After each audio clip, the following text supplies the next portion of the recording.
Turkestan ہی میں اکثر عثمانی حکمرانوں کے مزارات واقع ہیں، یعنی استنبول شہر کی خصوصیت بتا رہے ہیں۔ اور اس شہر کی سب سے بڑی خصوصیت یہ ہے کہ اس میں بہت ساری مساجد ہیں، اس کو مساجد کا شہر کہا جاتا ہے۔ پورے شہر میں قریباً 500 مساجد ہیں، لیکن اسلامی فنی تعمیر کا اعلیٰ نمونہ جو ہے وہ سلیمانیہ مسجد ہے۔ اور 2-3 سال پہلے جو عبدالحکیم کہہ رہے ہیں کہ مجھے بھی وہاں پہ جانے کی جو ہے وہ سعادت دعوت پر میں وہاں پہ گیا۔ کویت میں قائم مرکز طب اسلامی کے زیر اہتمام 3ری طب اسلامی کانفرنس ہوئی، اور ترکی کے میرے ایک دوست بھی میرے ساتھ تھے، اور ساتھ ترکی کی تمام یونیورسٹیوں کے سربراہ بھی موجود تھے وہاں پہ۔ پھر کہہ رہے ہیں کہ ہم نے وہاں خود نماز جمعہ ادا کی، اور وہاں آدھا خطبہ جو ہے وہ عربی میں اور آدھا خطبہ جو ہے وہ فارسی میں ادا کیا جاتا ہے، فارسی میں دیا جاتا ہے۔ اس کے بعد مسجد سلیمانیہ کی تعمیر جو ہے وہ بتا رہے ہیں کہ وہ اس کا صحرا جو ہے وہ ممتاز معمار محترم صنع کے جو ہے وہ سر جاتا ہے، اور اس کی سنگ بنیاد جو ہے وہ 1950 میں رکھی گئی، اور 1550 میں رکھی گئی، اور 1557 میں ہوئی، اور یہ مسجد ترکی کی تمام مساجد سے ممتاز ہے۔ اس کا گنبد بہت ہی دل نواز ہے۔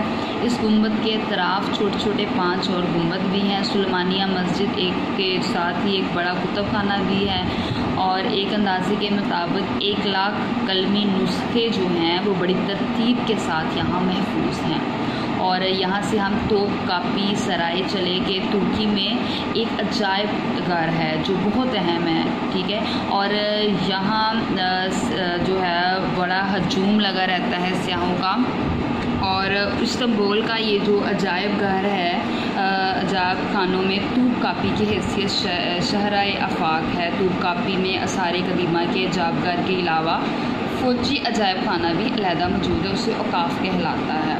تو انگریز مورخ ولیم راجرز تاریخ دانوں کی ناانصافی کا تذکرہ کرتے ہوئے کہتے ہیں کہ اس میں جو ہے وہ انگریزوں نے بہت سے مسلم اداروں خاص طور پر بیت الحکمت کا تذکرہ تو ضرور کیا، لیکن توپ کاپی کا ذکر جو ہے وہ نہیں کیا، اس کو نظر انداز کر دیا ہوا ہے۔ اور جو ہے اس کے بعد جو ہے وہ کہتے ہیں کہ میں ترکی آتا رہتا ہوں، اور حضرت ایوب انصاری کے مزار پر ضرور حاضری دیتا ہوں۔ حضرت ابو ایوب انصاری کی شخصیت میں 3 چیزیں نمایاں ہیں: جوش ایمان، حق گوئی، اور رسول اکرم صلی اللہ علیہ وسلم سے بے پناہ محبت۔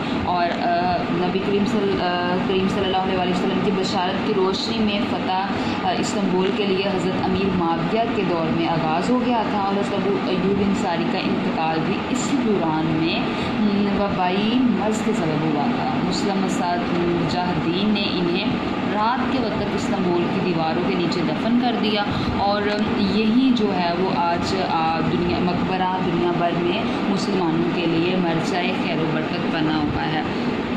تو یہ آپ لوگوں نے اس کے نثر پارے کر لینے ہیں، اچھے سے یاد کر لینے ہیں، اور ساتھ آپ لوگوں نے جو میں نے انٹرو پڑھایا اس کے MCQs کر لینے ہیں، اور اس کے جو عبارت جو ہے وہ دھیان سے پڑھنی ہے، اور پھر آپ لوگوں نے اس کی تشریح کرنی ہے۔ اوکے، خدا حافظ۔